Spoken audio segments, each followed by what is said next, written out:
প্রাথমিক বৃত্তি পরীক্ষায় গণিতে বাচ্চাদের অনেকের ভয়ের একটা জায়গা কাজ করে শতকরাতে।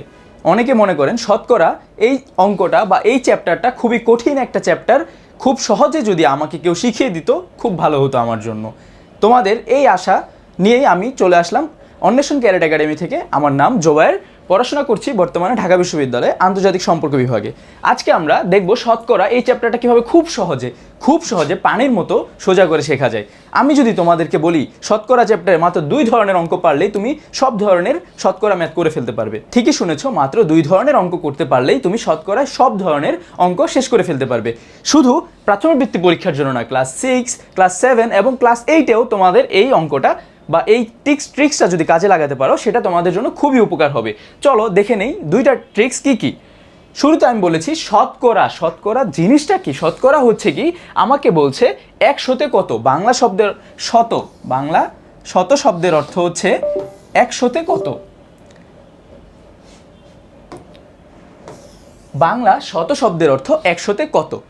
100তে কত সেটা আমাকে বের করতে বলবে। শতকরায় আমরা করি 100তে কত, হয়তো আমাকে দেয়া থাকে 100তে কত মানটা দেয়া থাকে, আমাকে হার বের করতে বলে, অথবা হার দেয়া থাকে মান বের করতে বলে।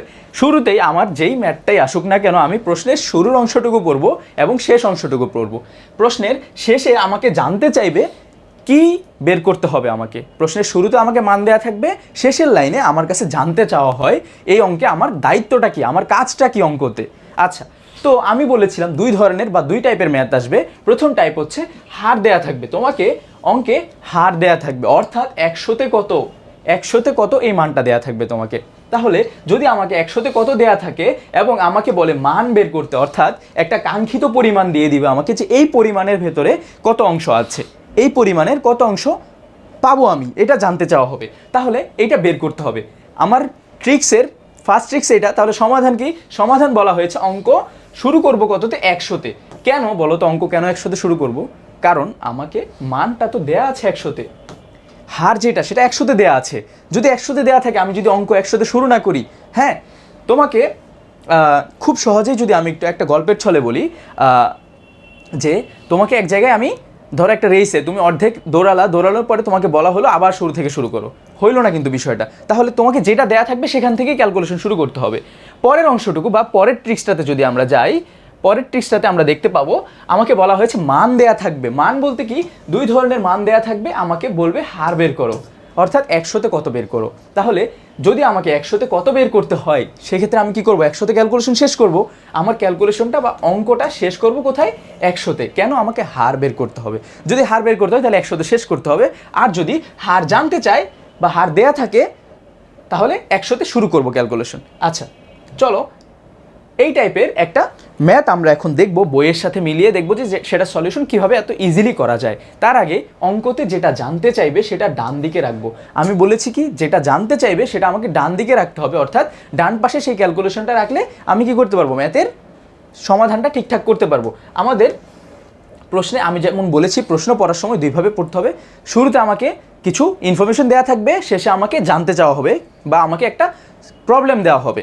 সেরকমভাবে অঙ্কে যেটার সলিউশন আমি বের করব সেটাকে ডান পাশে রাখবো লেখার সময়। আচ্ছা, চলো মেইন বইয়ে যাই। মেইন বইয়ে গিয়ে আমরা একটা অঙ্ক দেখি যেটার আমরা সলিউশন করব এখন আমাদের ট্রিক্সের থ্রুতে। এখানে আমার একটা ম্যাথ আমরা দেখতে পাচ্ছি, সুখীপুর গ্রামে মোট জনসংখ্যা কত? 1280 জন। তাহলে একটা এন্ট্রি আমাকে দেওয়া আছে বা একটা পরিমাণ দেওয়া আছে, মোট জনসংখ্যা 1280 জন এবং তার মধ্যে 80% লোক কৃষিজীবী। এই 80%টা কি হার না? আমাকে একটা হার দিয়ে দেওয়া হয়েছে 100তে কত এবং পরিমাপ জানতে চাওয়া হয়েছে লোকের সংখ্যা, কৃষিজীবী লোকের সংখ্যা নির্ণয় করো, অর্থাৎ মান জানতে চাওয়া হয়েছে। কি জানতে চাওয়া হয়েছে? মান জানতে চাওয়া হয়েছে।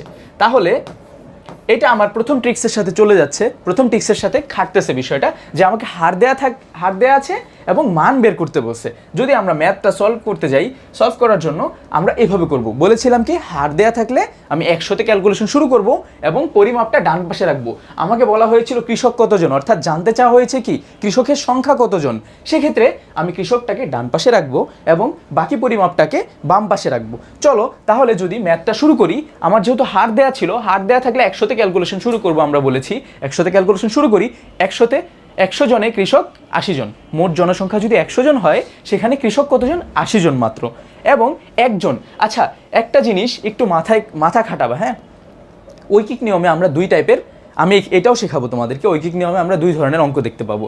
দুই ধরনের অঙ্কের ভেতরে একটা হচ্ছে একের ক্ষেত্রে মান কমবে, আরেকটা একের ক্ষেত্রে মান বাড়বে, দুইটাই শেখাবো। প্রথমে এই টাইপটা বলি।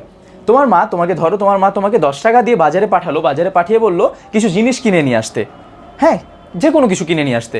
এবং অন্যদিন তোমার মা তোমাকে 50 টাকা দিয়ে পাঠালো, বললো একটা ওই সেম জিনিসটাই নিয়ে আসতে। 10 টাকায় যতটুকু পাবে 50 টাকায় তার চেয়ে বেশি পাবে, এটাই তো ন্যাচারাল বা এটাই নর্মাল। তাহলে আমার যখন 100 জনের কৃষক 80 জন, একজনের ক্ষেত্রে কি মানটা কমবে না? মানটা কমবে।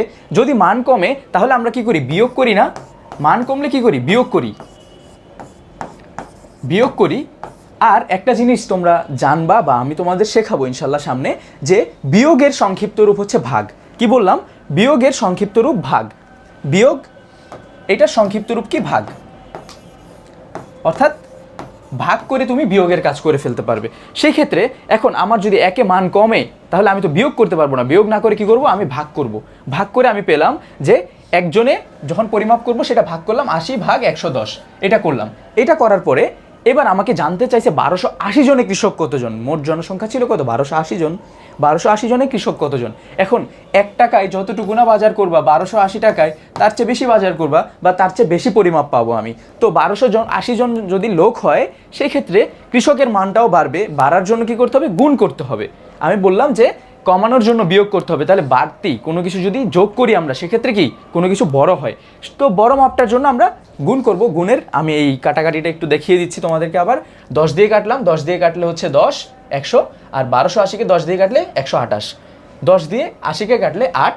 এরপরে আমরা জাস্ট গুণ করে ফেললাম, বা 8 × 128 অর্থাৎ 1024 জন।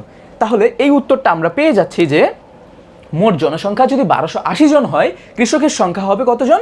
1024 জন। ঠিক আছে, 1024 জন। তো 1024 জন যদি কৃষক হয়, এখন এটা আমরা শেষ করলাম প্রথম ট্রিক্স।